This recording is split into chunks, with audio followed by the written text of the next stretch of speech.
Welcome to the Dark Side et bienvenue pour cette vidéo consacrée aux secrets de Star Wars The Last Jedi. Star Wars 8, bien que sorti il y a déjà un moment, renferme encore des secrets que bon nombre de spectateurs ou de critiques n'ont pas vus. En effet, chaque œuvre, qu'elle soit littéraire ou cinématographique, présente certains détails que l'on peut comprendre que si on a les clés pour les décrypter. Dans cette vidéo, je vais vous donner ces clés de décryptage et vous montrer en quoi certaines scènes sont plus complexes qu'il n'y paraît. Commençons par l'une des premières scènes du film, une scène épique et relativement déchirante. L'attaque des bombardiers de la Résistance. Dans cette scène extrêmement dynamique, beaucoup n'ont pas prêté attention au design des bombardiers. Un design très particulier qui renvoie à notre monde bien réel et bien à nous. En effet, on sait que l'Empire et par extension le Premier Ordre sont la métaphore du Troisième Reich et du coup de la Seconde Guerre mondiale. Ici, les bombardiers de la Résistance ressemblent quasiment trait pour trait aux bombardiers américains B-29, alias la forteresse volante. Mais vous allez me dire, mais quels sont véritablement les points communs? Le B-29 était lors de la Seconde Guerre mondiale le bombardier le plus avancé technologiquement, surtout grâce à son autonomie et à ses tourelles en plexiglas toujours aussi reconnaissables. Et entre nous, ce genre d'appareil c'était pas vraiment là pour trier des lentilles, si tu vois ce que je veux dire. Chez les bombardiers de la Résistance, on retrouve le côté forteresse volante et même l'avant du B-29, mais surtout les mêmes tourelles défensives. Allez, petit bonus parce que je vous aime bien, le cockpit du Faucon Millenium. C'est vraiment un endroit légendaire, on a tous voulu s'y installer. Et ben dites-vous que cet endroit c'est une parfaite reproduction du cockpit du B-29. Avançons plus loin dans le film pour en arriver à une scène clé de Star Wars The Last Jedi. La scène où Rey se rend dans la caverne sur Ahch-To. Dans cette scène, Rey va tenter de découvrir la vérité sur ses parents dans un endroit empreint par le côté obscur de la Force. Alors j'ai vu énormément de théories sur cette scène, néanmoins elles sont toutes fausses car toutes complètement à côté de la plaque. Enfin, quand je dis à côté de la plaque, encore je suis gentil, hein. On va dire que c'est carrément de la connerie ou de la foutaise. Ici, on est en présence d'une métaphore philosophique qui est régie par un texte, l'allégorie de la caverne, exposée par Platon dans son livre 7, La République. Cette allégorie est là pour montrer toute la difficulté d'accéder à la connaissance et à la réalité, ainsi que la transmission de celle-ci. Afin de mieux comprendre Platon et du coup cette scène, je vais vous lire un extrait de La République. Que l'un d'entre eux soit libéré de ses chaînes et accompagné de force vers la sortie, il sera d'abord cruellement ébloui par une lumière qu'il n'a pas l'habitude de supporter. Il souffrira de tous les changements, il résistera et il ne parviendra pas à percevoir ce qu'on veut lui montrer. Alors ne vaudra-t-il pas revenir à sa situation antérieure?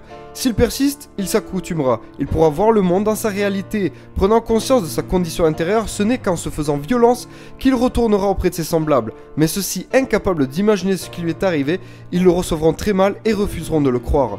Ne le tueront-ils pas? Ici, Rey est bel et bien dans ce contexte où la vérité et la réalité est difficilement accessible pour elle. La réalité de Rey est celle qu'elle a elle-même projetée. Elle ne connaît que ça et donc ne peut accepter une autre réalité qu'elle a toujours ignorée. Rey à ce moment-là se cherche personnellement mais aussi comme utilisatrice de la force. Cette quête comporte des risques et on voit bien qu'elle n'est pas prête à les assumer, car figée dans une réalité antérieure, celle de Rey, ferrailleuse sur Jakku, pleine d'espoir concernant son affiliation. Continuons encore avec une autre scène extrêmement critiquée, celle de Finn. Beaucoup jugent que cette scène ne sert strictement à rien et d'autres pensent qu'elle est là pour briser l'esprit manichéen de Star Wars. Eh bien j'ai l'infini honneur de vous dire que vous êtes tous cordialement planté. Quant au bail traite d'un sujet ancien et néanmoins récurrent quand on parle de conflit armé, le mythe du profiteur de guerre, mythe qui peut prendre comme source la guerre franco-prussienne de 1870, guerre qui oppose la France de Napoléon III aux Prussiens. Cette guerre eut pour effet de créer le mythe surtout autour de personnes comme James de Rothschild, accusé de s'être enrichi pendant le conflit. Le mythe perdure pendant la Première Guerre mondiale et on accusera les industriels eux aussi de s'être enrichis durant le conflit.